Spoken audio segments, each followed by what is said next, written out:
I'm here in Schoharie, New York for the New York Open House with the Kinder Morgan presentation for the latest pipeline. And we have a group of security here, local sheriffs and police.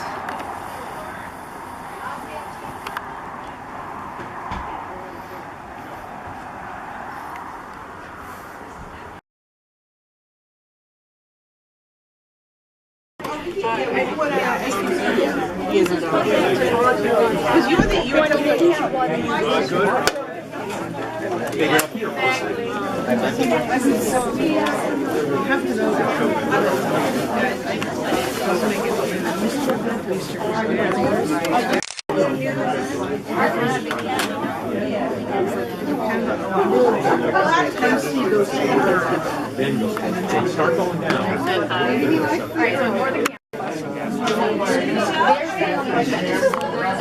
You're saying that on one hand, there's still applications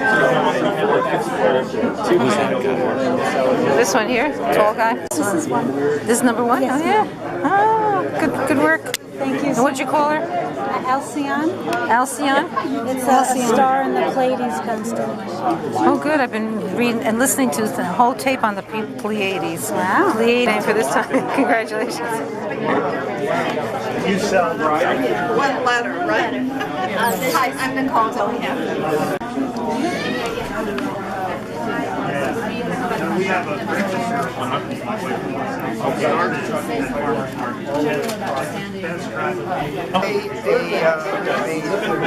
probably 150 feet by 150,000. Which the other pipeline will touch on. Now it's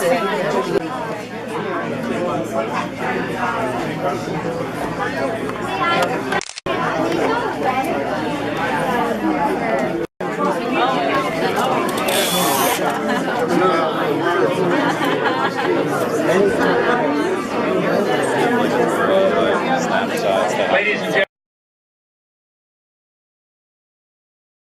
gentlemen, Peter Yarrow, Bethany Yarrow, and Rufus Cappadocia.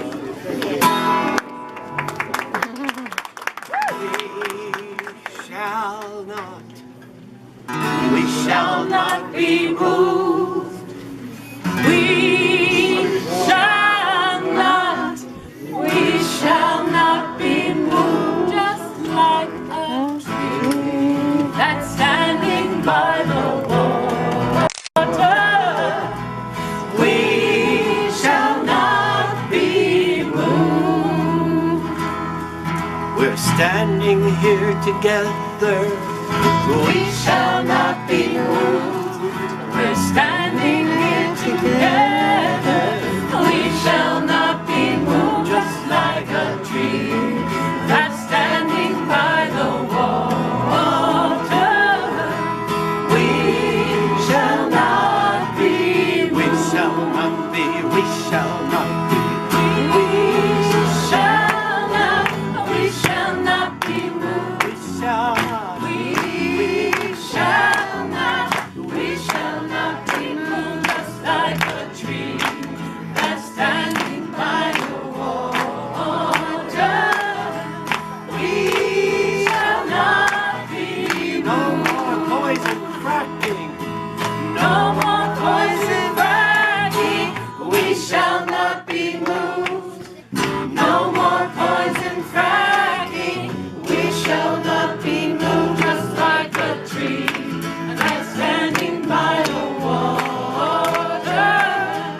We shall not be moved. We shall not be moved. We shall not. Center for Sustainable Rural Communities. Wes Gillingham from Catskill Mountain Keeper and I will be facilitating this evening's press conference. In addition to our two groups, the following organizations are represented here this evening or have sent statements of support. Stop the Pipeline, Sierra Club Atlantic Chapter, Otsego 2000, Sustainable Otsego, Sharon Springs Against Hydrofracking, Stop New York Frack Gas Pipeline, Catskill Citizens for Safe Energy, Citizens Action of New York, Berkshire Environmental Action Team, and Mohawk Valley Keeper. For more than 2 years, rural residents from eastern Pennsylvania to the town of Wright in Schoharie County, just east of where we stand tonight, have lived under the threat of a high-pressure natural gas pipeline that would slash and blast through forest, fields, productive farmland, wetlands, and some of the richest cold water trout streams in the country. Soon after the so-called Constitution Pipeline was proposed, landowners in its path were pressured, they were threatened, and they were intimidated. Despite that, landowners in an unprecedented number stood their ground and refused to sign away easements. Just before Christmas, those landowners who refused to be bullied by pipeline developers began receiving threatening letters in the mail, followed by legal documents as the pipeline company sought to force easements across private property through condemnation. Less than a month ago, the pipeline company gained court approval to simply ignore private property rights and essentially invade the backyards, gardens, orchards, and woodlots of rural landowners.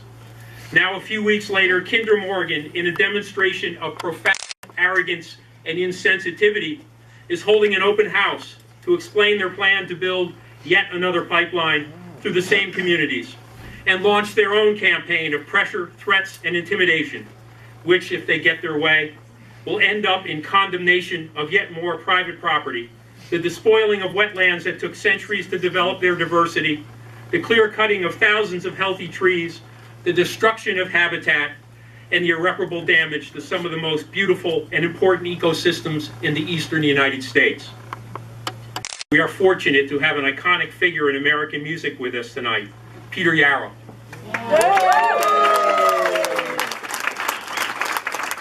Peter has spent a lifetime singing and fighting for social justice.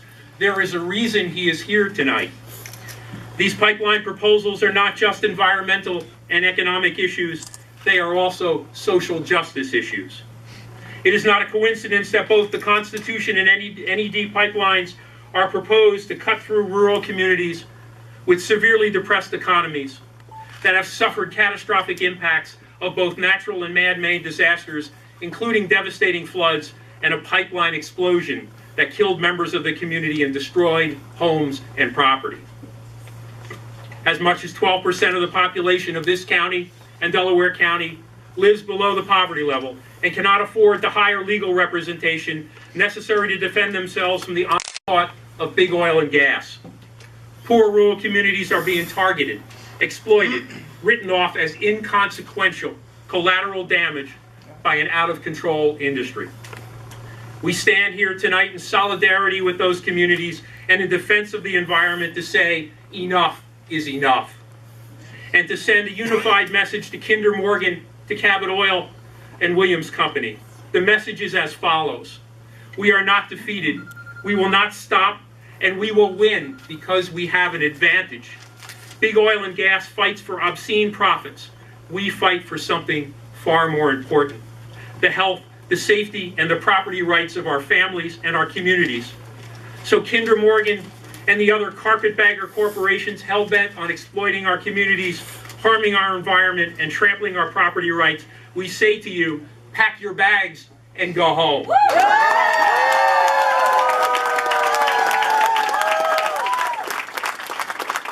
like to bring up Wes Gillingham from Catskill Mountain Keeper.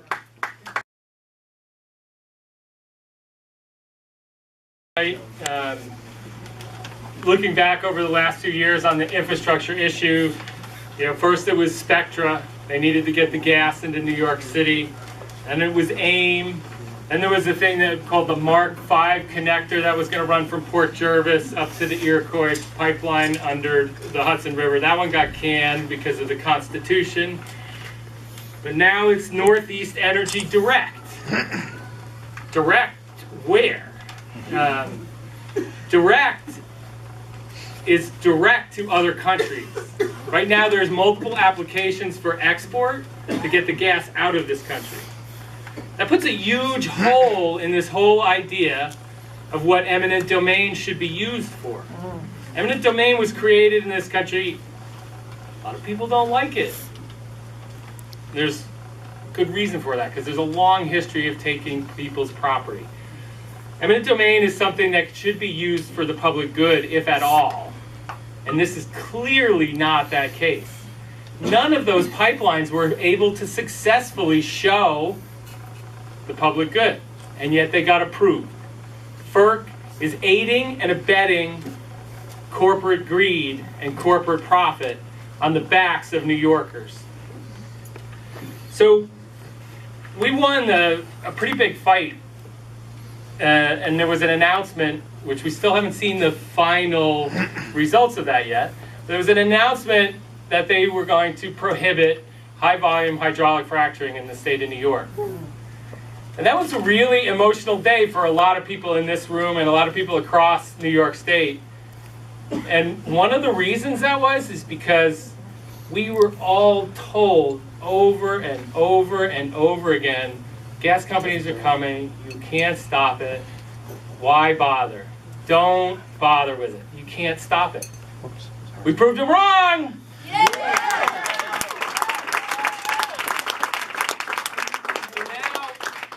As we're in this next phase of the campaign against fossil fuels, we're at a stage organizations have moved back into their neighborhoods rather than focusing and aiming at Governor Cuomo and his decision around fracking. They're fighting the Constitution pipeline. They're fighting the storage facility out in Seneca Lake. They're fighting individual compressor stations that are proposed for their neighborhoods, spewing toxins into the air. And what they're doing is doing the same thing that some of us all across New York did 8 years ago, not listening to the advice that you can't stop it. Because we need to stop it. We need a freeze on fossil fuel infrastructure. No new pipelines in New York. And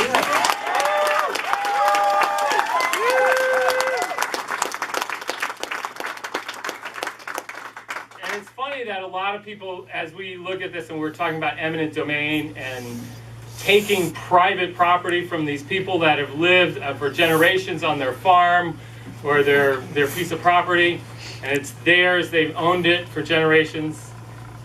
And the pipeline company never asked another set of people that live in this region, and that's the people from Iroquois. I would like to bring up Gana Latea, a spokesperson from Iroquois, the people that lived here before we came here, and they should have something to say about this pipeline as well.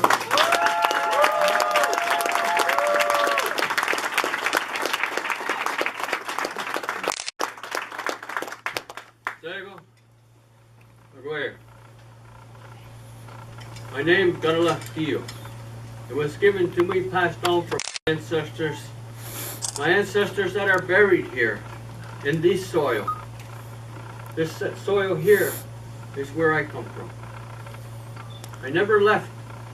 I've always been here. So it's my job to protect our land. That land that feeds every one of us. That spirit that we have to build and keep it strong so it can support us as we work together as a people to fight the dangers of this type of encroachment. And we know how it feels to be told our land is being taken. We know how it is, and we know how you feel. So we're here to support and to fight the fight with you.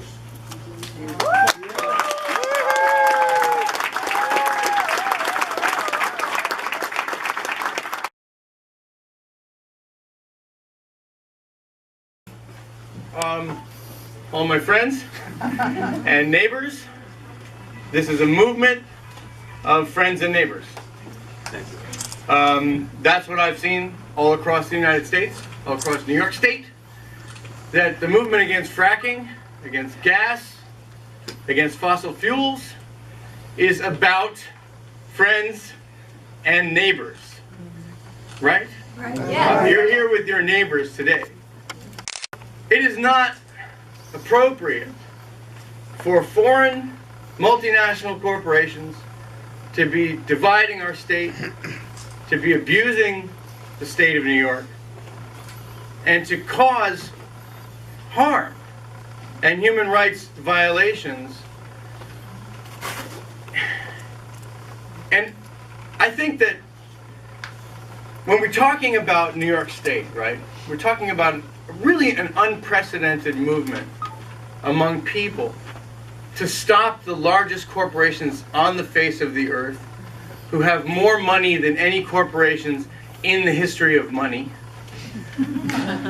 And the people won a crucial battle in that fight by banning fracking.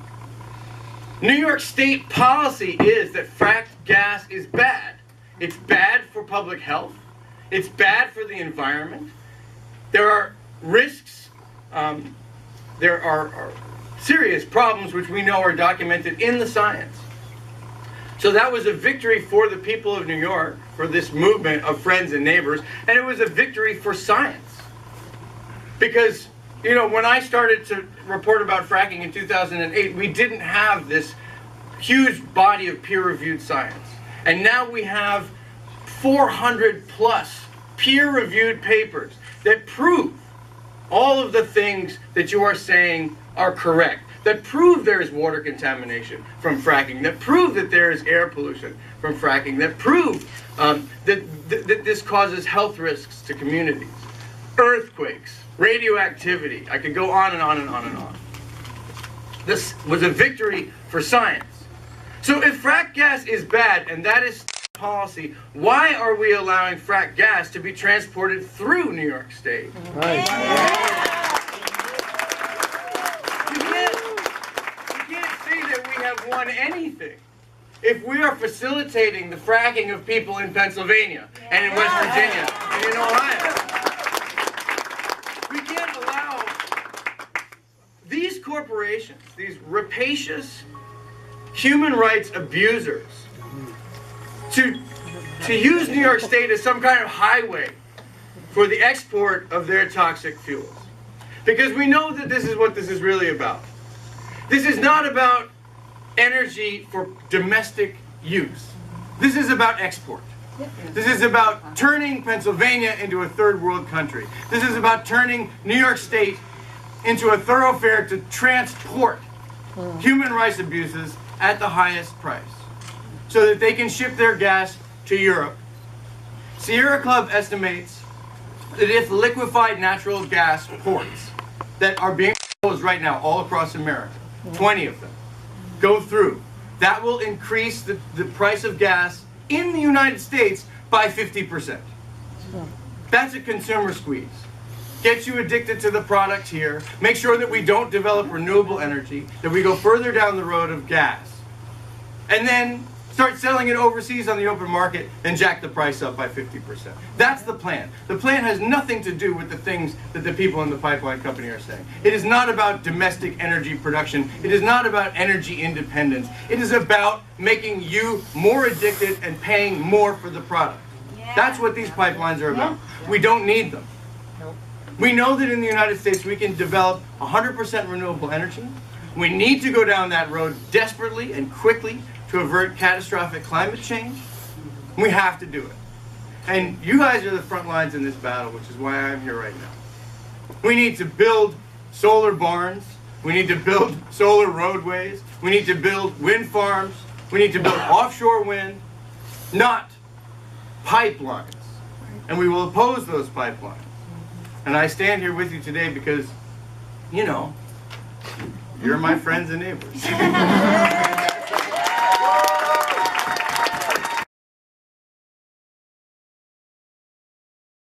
Leads to another. I'm one of many members of Stop the Pipeline who've known that one pipeline leads to another for many years, since we began resisting the Constitution pipeline about 3 years ago. NED is a project that proves our consistent message. Once you bring in frack gas infrastructure, you open the door to an endless build-out of industrialization that will forever alter life in rural upstate New York.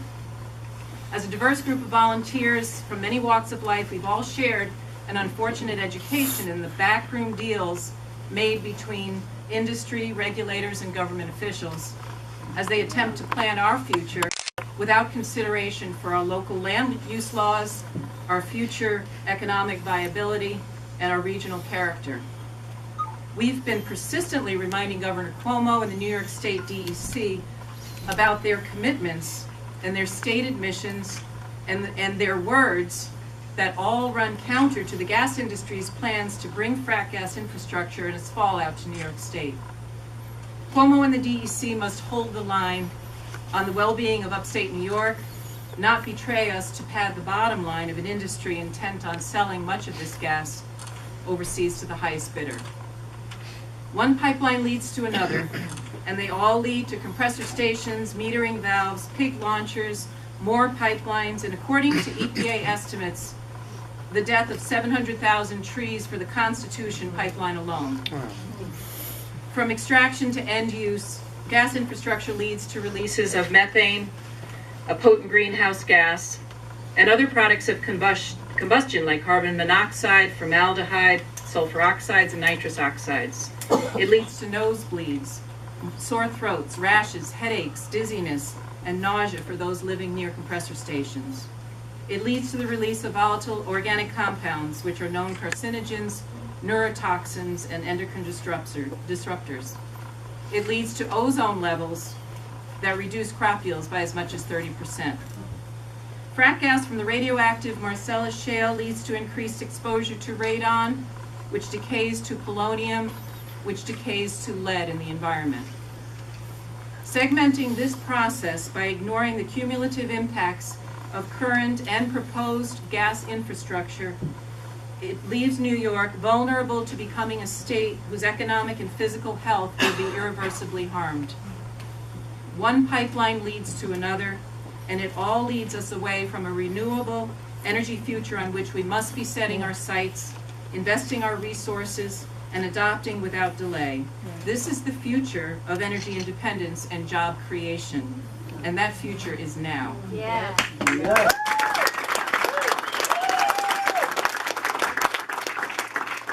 Stop the Pipeline remains steadfast in our commitment to defeat the Constitution Pipeline, the NED Pipeline, and all proposed to follow. We all share a deep concern for our communities, for our children, and for our grandchildren, and for the future of this wonderful state. Yes. Thank you.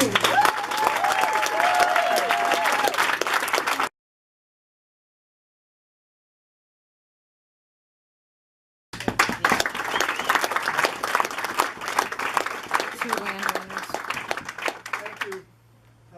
We really want to talk pretty much today about the injustice of eminent domain and how it's affected us. Bob asked us to come with some heartfelt feelings, and our hearts hurt. We are really hurt about this whole process. We've been, since the end of December, in hiding, trying to avoid the eminent domain procedure, and it's been tough.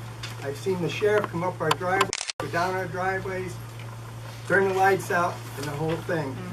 I'm going to defer to LJ and let her explain what has transpired since we've been served. Well, we were supposed to be served face-to-face. The court ordered the representatives of the pipeline to serve us face-to-face publicly.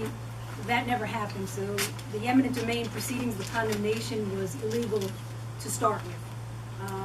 After hiding as best we could and having our doors banged on, lights shown in through our windows, our license plate numbers being taken down, attempting to contact my husband at his employment. He's been retired for over 3 years. They finally scotch taped or taped the 3-inch pack of papers to our garage door. And we gave up. We decided, well, it says in there that we have a short period of time to respond to this, still hoping that our motion, the judge would hear us. We spent hours upon hours filling out 3-inch thick papers. No attorney, even if we had the money, after trying to find an attorney, would take our case. They basically said, you won't get any money, which has never been our intent. We don't want any money. We want to be left alone and have our land be what it is, what we made it to be. We submitted our papers. We received some papers in the mail from the district court judge, Mondour, who said it was adjourned. We figured, well, that was good news. It didn't mean anything. 2 weeks later, we received these papers from the judge responding to our motion, and he just went right over everything. His main point was that The FERC certificate we felt was invalid, possibly illegal, rubber stamped. That could not be reviewed in a district court. It had to be reviewed in a circuit court, and he was a district court judge.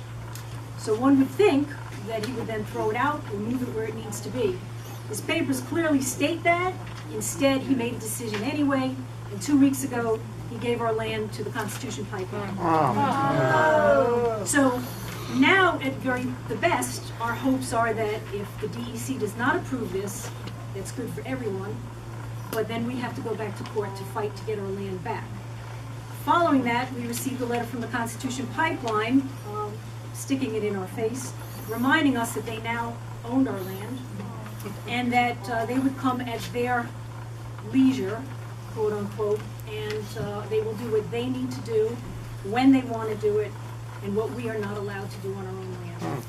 So we made our home there 40 years ago. We built our own home, cleared 6 trees to keep it very natural and in the environment with the birds, the creek, raised a family. We had hopes for our grandchildren to live in a safe environment. Our main concern right now is our land is on a slope. No one has listened to us except volunteers and all of you good people. We have had our road, not our driveway, but the road, the main road on that mountain washed out several times over the last 20 years, to the point where it's been impassable for weeks at a time. We've had to walk a quarter of a mile down the woods to get to another road, to get to work, etc. No one has paid any attention to this, and that was our concern in the motion, sent it to the judge, and he surfaced right over it. We firmly believe that that pipeline will be washed out based on the flooding and the disasters that we've had on that road over 20 years. It will be catastrophic. And now our rights as landowners, our constitutional rights, everything is really at the bottom of the pile right now. We are fighting for our health, our safety, the environment, and for the rest of the landowners down below. But nobody will listen to this environmental problem.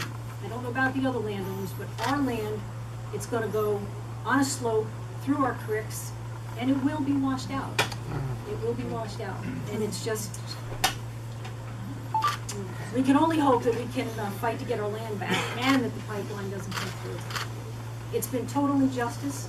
We haven't had a due process, and this is America.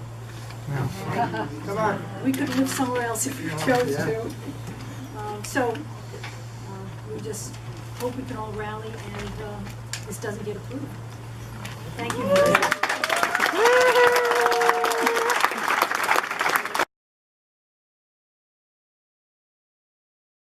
The landowners, I'm here on behalf of Otsego 2000 to say we stand in solidarity with you and with the others. And you will not fight this fight alone. I think you can tell by the emotion in the room that there are many who feel that way, and I think we have to join together because people can't fight this unknown. It's not possible. So on a personal level, I think this pipeline is devastating. I think it's devastating to the people who have built their lives here. Environmentally, it is tragic as well. This pipeline, I'm referring now to NED and the Constitution Pipeline, will traverse thousands of acres of pristine forests that have heretofore been completely protected. And it is simply unconscionable to consider that this is the only route that could have been selected for the Constitution Pipeline. Right. And now, adding insult to injury, they decide they're going to build a second pipeline there. I mean, it's beyond comprehension, really, that this is what is being considered by our government. And then let me just briefly comment on the legal aspects which have been brought up here. Our battle is first and foremost with FERC, but FERC is far away, and they admit quite readily that they're just here basically to approve these projects. They do a cursory environmental review, but they're not really interested in following the niceties of true environmental regulation or review. Their Commissioner has so stated. She believes that's an EPA issue, and they're really just here to approve these projects. But it isn't just FERC. It is also our DEC. Our DEC must protect New York. Why are they?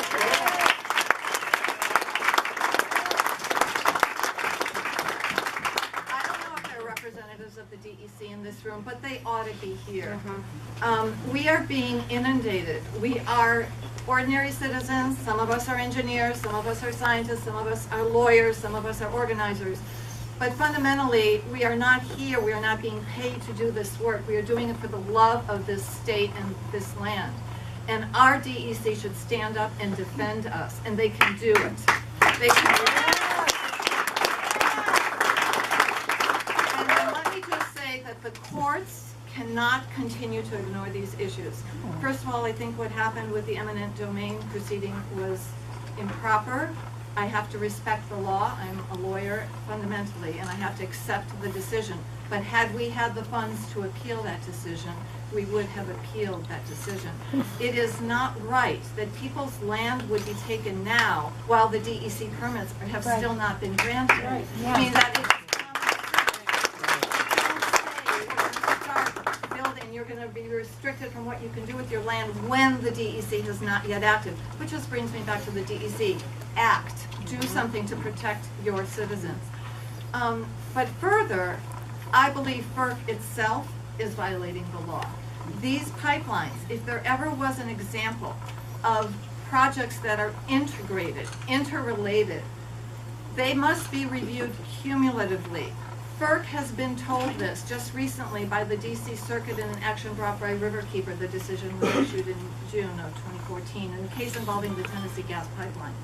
Why is it that FERC is not following the law of the DC Circuit and NEPA and reviewing these projects cumulatively? How can they possibly be considered independently? It makes no sense. I know that I gather from the reactions of the people here, you understand that very well. We have to continue, we have to raise the funds, we have to find the lawyers.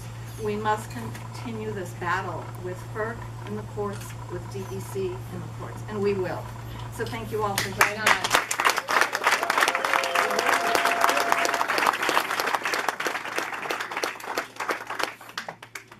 The longer we fight these local battles in New York and Pennsylvania, the more we realize how much we have in common with people fighting similar fights elsewhere. I'd like to introduce Lila June Johnston, a native Dene or Navajo.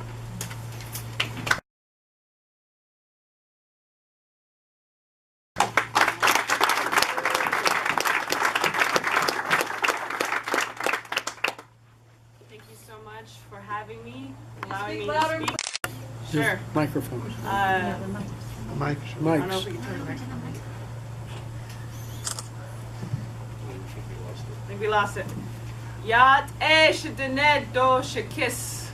Greetings, my people and my friends. She'e Lila June Johnston Yenishye. My name's Lila June. Tachit Ninishli Hathgai Dene Bashishri. Anshi Dashiche Belagan Dashinele. I am a Dene woman. I'm also of European descent as well. I first want to acknowledge that we are standing on stolen, occupied Mohawk land. And I'm very grateful for our Mohawk brothers.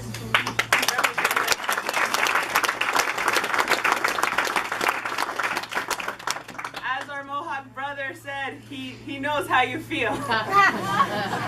And so I also want to say that I'm here praying with you that our land can be protected. And I want to celebrate how 500 years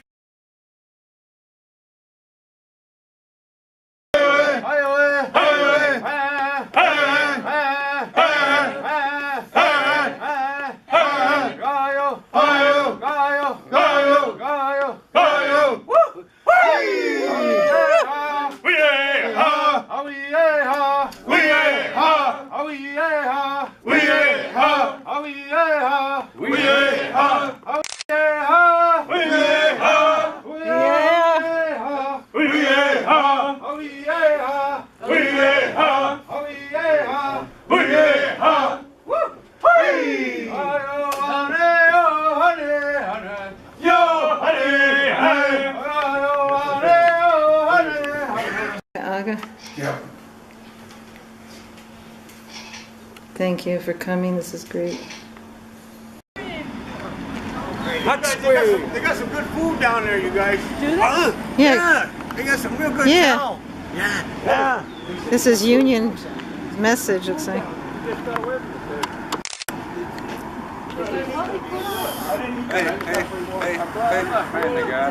we're on your front line.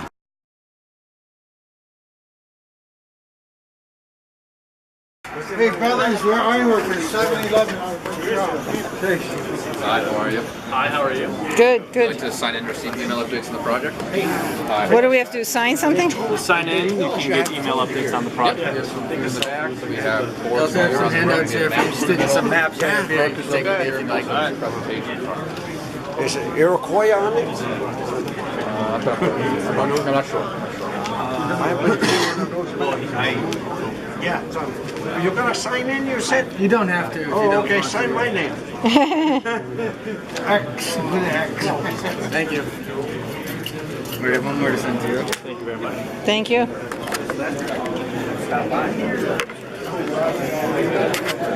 didn't even have 5 minutes.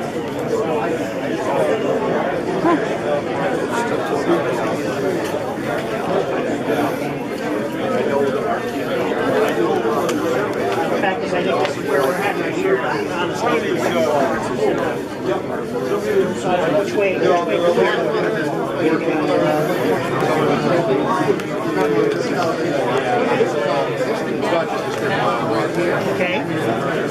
Right here, it does vary away. The blue line is the Tennessee line. The red line is the Constitution. Now, in almost every case, it has been... Does anybody know anything about the compressor stations here? What's involved with the compressor stations? Do you know what kind of compressor stations? Who knows anything? See the one guy with the slacks on, light colored slacks? Oh, okay. Compressor station. Thank you. They felt it was a quarry. Do you know what kind of compressor stations are they going to have? Do you know? Where they would get the right... And how many at this point? Let me show you what. Oh, they were... Let me show you a picture of it. And what kind are they? Are they just compressing? This is what they might look like? This is what they might look like. This is a station. It's in 310. It's in Western Pennsylvania. We put that in back in 2000. This is a Kinder Morgan's compressor station? This is a turbine. This is a 16,000 horsepower turbine. So how many compressors are in there? There's one in there. Just one? Right, there's one. The stations we're looking at here vary in horsepower between 40,000, right around the 40,000 mark. So we would take this and extend the building out. It'd be the same footprint, just a bigger footprint. And then is there any kind of processing going on or just compression? No, we don't do, we try to... Do you have any dehydrators or anything like that? Typically no. No? Sometimes we do if the gas is coming in wet, but normally that's not the case. But if the gas is coming from Pennsylvania, it's already processed. Most of the time, yes. Most of the time? Most of the time, the gas in Pennsylvania is very dry also. Marcellus gas is very Right. So then you don't have to process it, you don't have dehydrators. Like we have dehydrators in our compressor stations, the Williams stations. Oh, you with Williams? Okay. No, I'm with, I'm a resident of Susquehanna County. Okay. Like I was saying, it varies. If there's a risk of liquids, we'll have separators. You will have separators at the stations? Oh yeah, we'll have here. So will you have any condensate tanks if you're separating? Yes, usually we have small tanks. We don't get too many liquids, but we have. You have to understand with a piece of equipment like this, it's very, very expensive. If liquid gets in, it ruins it. Yeah. So we take whatever liquid's there, small amount. We take it out. It either goes into a tank or it just stays in the sump with the filter system. So what else do you have? You have separators, you have scrubbers or anything like that? That's the same thing. Same thing? So do you have heaters? No, that's typically with the dehydration train. Dehydration, so you don't have heaters? We don't have heaters. We have coolers. We have gas coolers? yes. Okay. And where is it going to start? Do you know where the actual Kinder Morgan line, I heard it was in Bradford County? Yeah. Do you know where it starts, or somebody knows that? Can I take you over to one of these other maps over there? Yeah.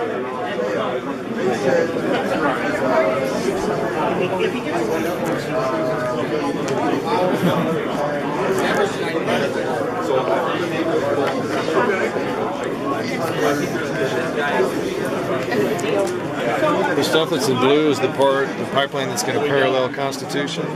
But it's coming from where? Where is this? Right. So this is an existing system we got, the 300 line. Okay. The 300 line. Is that considered the Tennessee or something else? This is Tennessee up here. This is Tennessee right here. Okay. Okay. All this gas. This takes gas to the eastern seaboard. It drops it off in various meter stations on the way. That station you just saw back there. That's back here at 303. Oh, it's back here? It's way back there at 303. Oh, okay. So that would be, do you know where that location is, the town or the county? It is Seneca, I believe. Seneca, Pennsylvania. Seneca, Seneca. Don't recognize that, but do you know what county or anything? We don't know? I can find out. We'll have to find out, I don't know yeah. off the top of my head. So this is the new line right here? That is it. We have 2 loop lines. We're going to loop this line here, we're going to loop this line here, and then we're going to build a new line. And how big is this line right 30 here? inch. 30 inch. And what's the pressure, the highest pressure in that line, do you know? We're designing this line for 1460. 1460? This line for 1460. And is this a 30 inch also? Yes. And there's one little stretch in here that's going to be 1600, and that's to get gas into Iroquois. Into the Iroquois, the little stretch right there to go into the This is the Iroquois right here. That takes this Canadian gas and brings it down to New York City. Canadian gas, Iroquois coming down into Connecticut. Yeah, and then this line keeps going. What's the full length of it that you're putting in? I'll have to look on one of the... And then is it going right to any kind of a seaport? It stops right here. Stops right there for now. And that's Drake. Is that Massachusetts? Yes, that's Massachusetts. We have pipelines that come in here, and it's going to go into Drake, and then it's going to spread out from Drake. Okay. So, and it still stays 30 inch at this point? Yes. It's the largest at any point is 30 inch? Yeah, diameter, 30 inch diameter. That's okay. This line right here. And are you using steel from where? Yes, it's all steel. I know. Do you know where the steel's coming from? No, we haven't. We have suppliers. We've used suppliers from. We have several suppliers in the United States. Yeah, I'm just going to turn this around so we know who we're talking to. Bill Thomas. Okay. Hi, Bill. Suppliers in the United States. Hi. Vera Scroggins. Okay, Vera. Nice to meet you. Nice to meet you too. So you have several suppliers where in the United States? Yeah, we got suppliers Birmingham. We got U.S.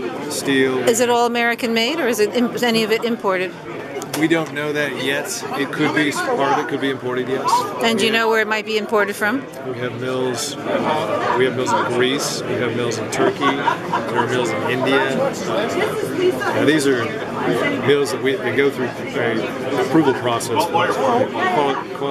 quality assurance and quality control process. So that means what? Kinder Morgan owns those mills? No. Who owns it? A third party owns it.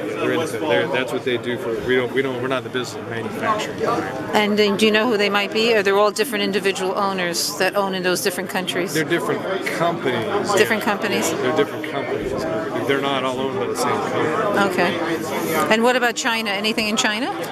You know, I'm not aware of any mills that we have approved yet in China. The Chinese, we have, there are certain materials like fittings that we buy from the Chinese, but I'm not familiar with any pipe mills that we've got approved in China, from China. Now, what about the thickness of the steel? Do you know how thick it is, or? It's going to vary. There's a design. It's called Barlow's equation, and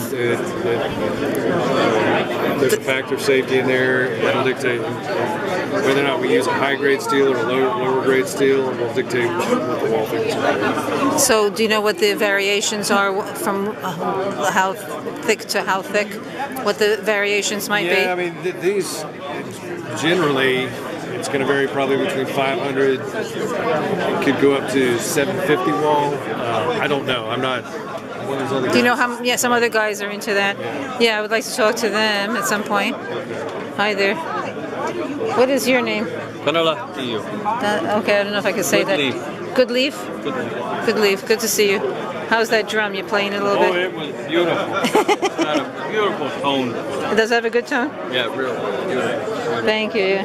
We're going to use our drum. Thank you, Bill. All right, I'll try and find somebody about pipelines and thicknesses and let me see. Any more information. Someone who's an expert on the steel, maybe. I'll send them. Tell you what. You see Perry over there? This one right there. This one? Sorry? Thank you very much. Thanks, Bill. Because I'm not doing work.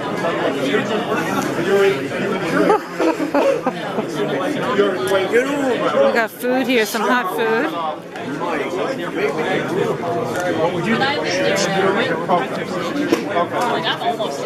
Wow. I'll do my best. So, I'm sorry. So, what kind of operations do you do? I mean, at the compressor stations, how often are they manned? We're manned during the day, usually from 7 different locations or different ones, but we're usually from 7 till about 4:30, Monday through Friday. Oh yeah, so they have somebody manning those stations 5 days a week? And then do you have some kind of like computer remote control of the station in case something happens? Absolutely. And where's your station for remote control? Where would that be? How do they like remote control it? Like where are they looking? All of our facilities, every one of them are automated, and we have facilities in our Houston. We have a gas control department. Houston, Texas, you mean? Houston, Texas, and they can monitor that through our SCADA system. So it's from Houston, Texas, you're monitoring? But we have a call-out system also that we also will. And how's the call-out system work? What would that be like? It's the same situation where our call-out system activates. We get a call from our Houston department, and they'll call us out and have people to respond in the event of any issues that might come up. So are you planning on doing what we call like gas releases, maintenance releases? Do you do any of that? From time to time, there could be. And then what's the purpose for that? The gas releases? Do you have a name for it? Do you call them blowdowns or anything like that? Well, we call them maintenance releases. Just for doing compressor work. If we need to do any maintenance on our compressors, so we can evacuate the gas out. And how often is that done? You think there's no special time? No, there's no certain frequency. Just depends on our operations. We'll do annual inspections that will require that, and it just depends on how our operations are going as we monitor through our electronics. And then, do you do gas releases for any other reason besides maintenance? Is there any other reason that they would release gas besides that? At the compressor station? Yeah, at the pipelines leading to the compressor station. The station itself, no? No, just normal maintenance. Yeah.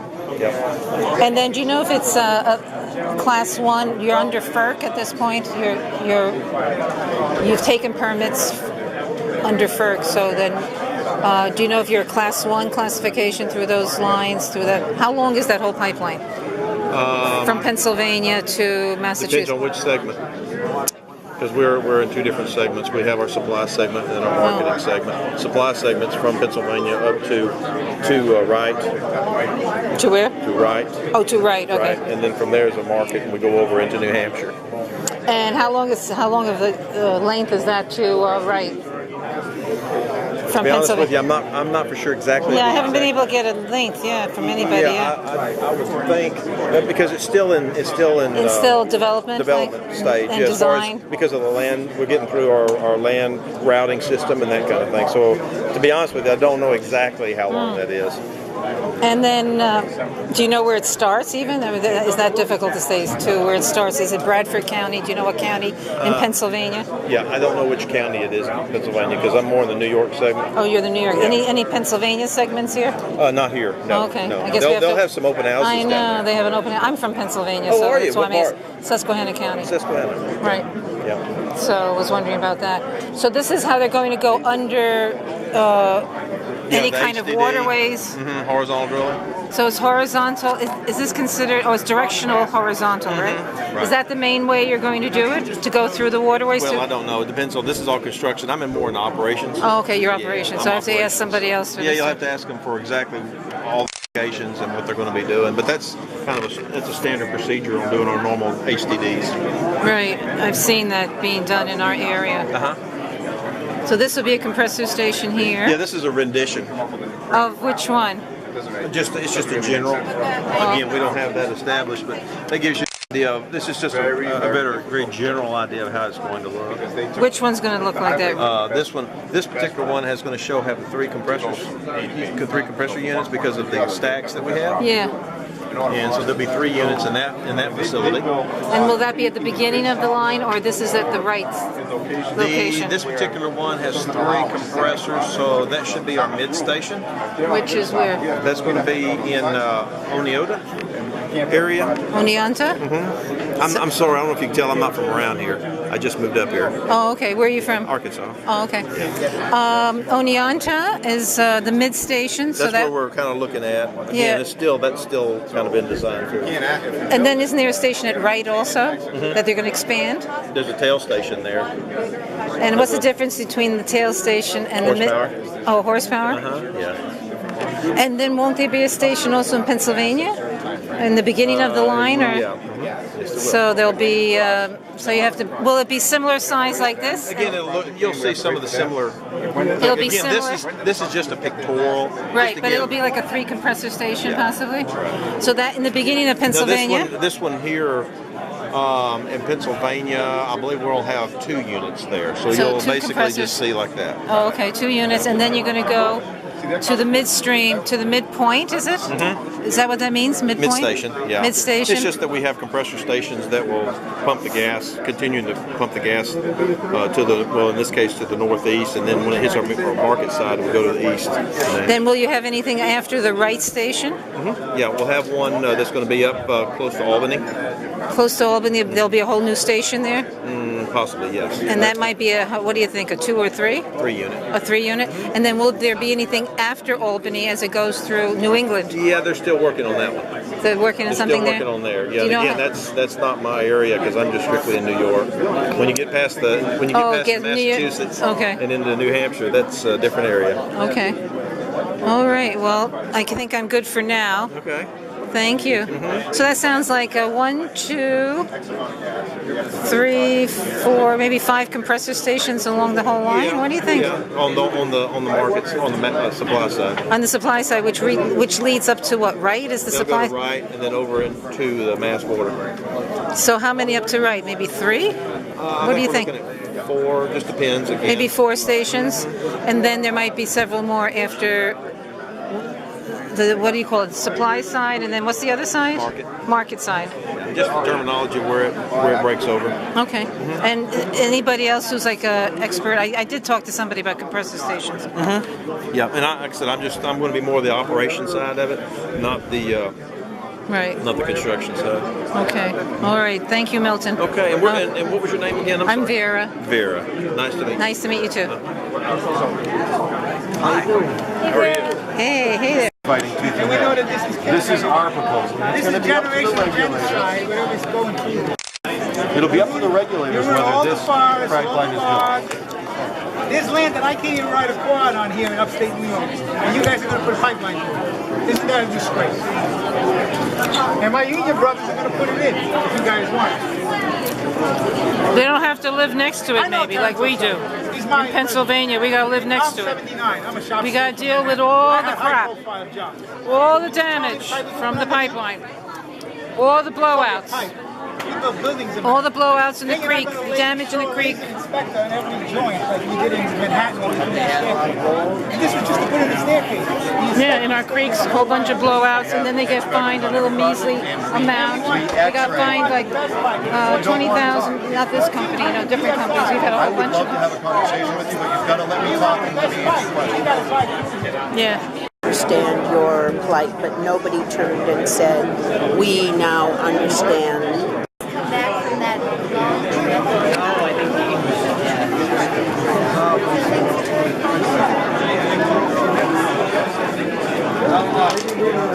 If you're nicely spoken.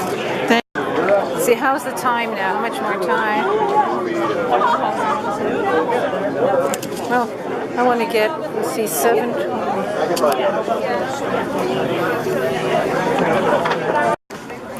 My neighbors get. Excuse me. Alright, so my dad's going to get someone and he wants everyone to take 4 steps forward if you can. And then once you've taken 4 steps forward, take another 4 steps forward. And take 4 more if your steps are really little, come forward. Hey, that's a little bit better. And now we're waiting, so maybe we can have a song.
in our way, what we do is with that dance there, it's a dance that the people brings our people together, and we all hold hands and we dance around in a circle. Oh, we could do that. But we could do that, yeah. The man is here. All right. But I defer if you want to. Pete Yarrow. All right. So come in closely so I don't have to yell. Let's ask people to please be quiet. Say shh. Thank you. See, I want to sing Puff the Magic Dragon. The people who are wearing uniforms grew up with Puff the Magic Dragon. That was true in Grant Park. The National Guard, they'd grown up with Puff the Magic Dragon. That was true with the regular army. Their guns were not at their sides, they were at ready. But when they heard Puff, they said, hey, we're not going to fire on Puff the Magic Dragon. Right.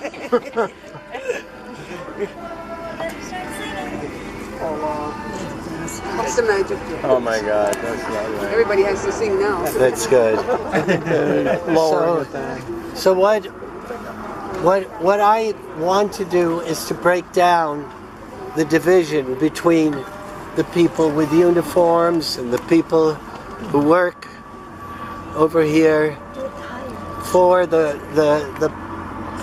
pipeline, and say, let us exist as people of good heart who want to have a moment to share the thoughts about what is best for all of us and our children. But I don't want to do it philosophically or politically. I want to do it with music. And when we do this with music, nobody should feel threatened. So here we go. We're going to sing Puff the Magic Dragon, but while you're singing it, think. We're singing for our children. We're singing for the wisest route forward so that we can have a sustainable planet, so that we can love each other and help each other and stand up for each other and make sure that together we have wrapped our arms around each other and move forward towards a better day. And not leave here with hostility towards anybody. We can despise an act. Adam Lanza's act was despicable. But we have to have compassion for Adam Lanza. If we can make that distinction, which is very Buddhist, then we'll be a little bit the Dalai Lama. So let's just together gently, not loudly or aggressively, just inclusively sing. We're going to sing Puff the Magic Dragon. Here we go. Puff the Magic Dragon, live by the sea, and float in the autumn mist in a land called Hawaii. Little Jackie Paper loved that rascal Puff, and brought him strings and sealing wax and other fancy stuff. Oh,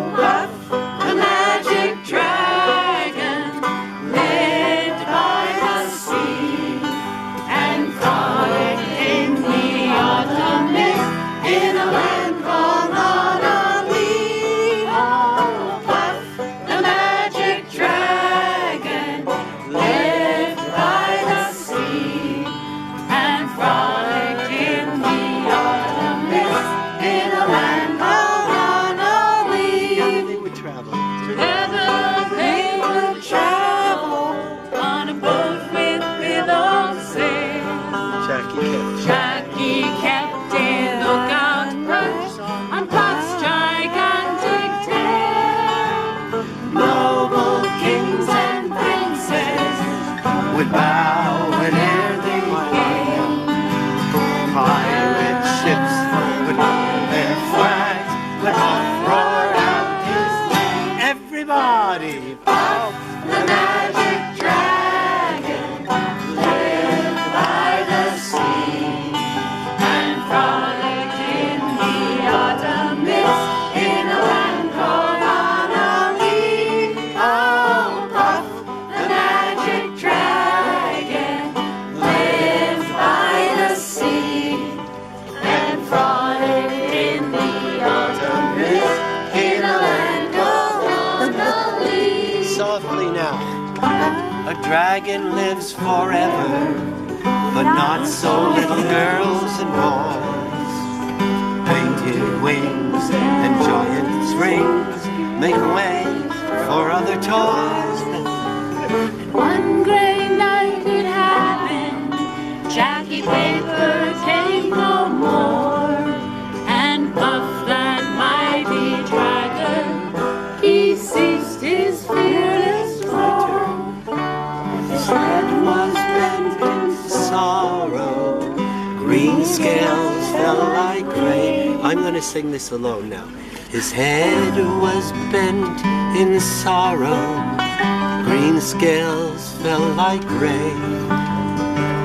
Puff no longer went to play along the cherry lane.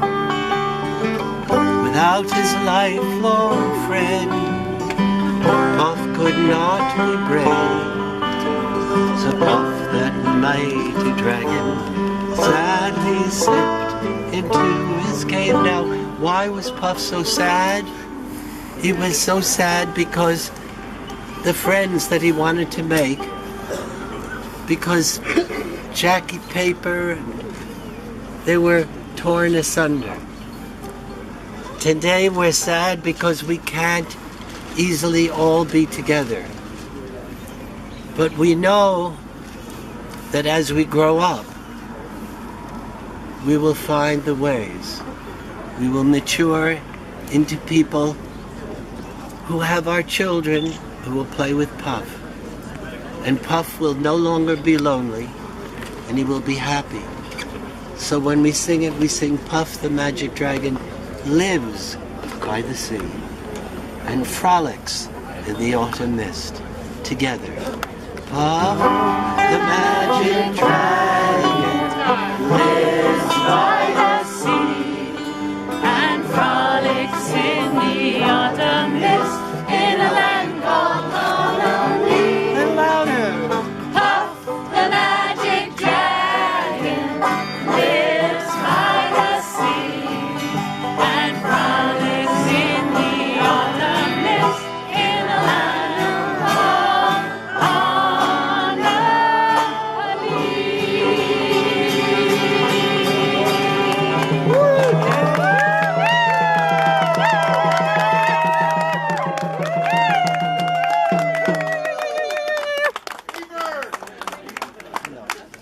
No, but we're not singing another song. I'm still.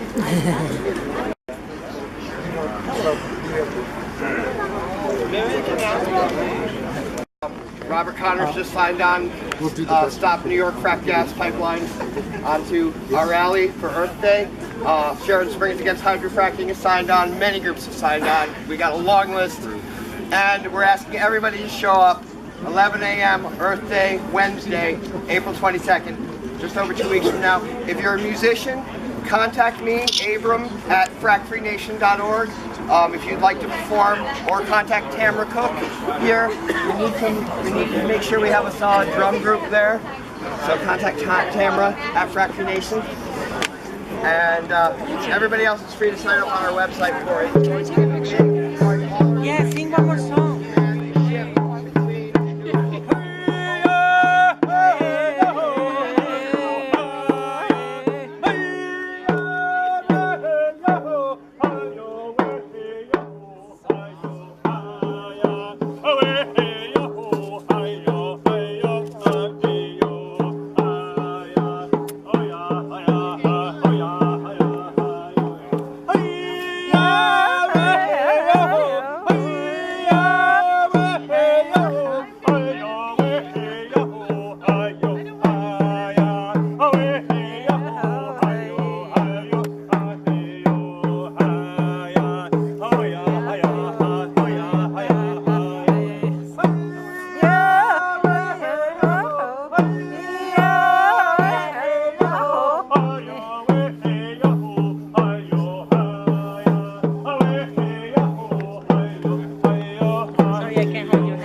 trespassers, no pipeline. This is the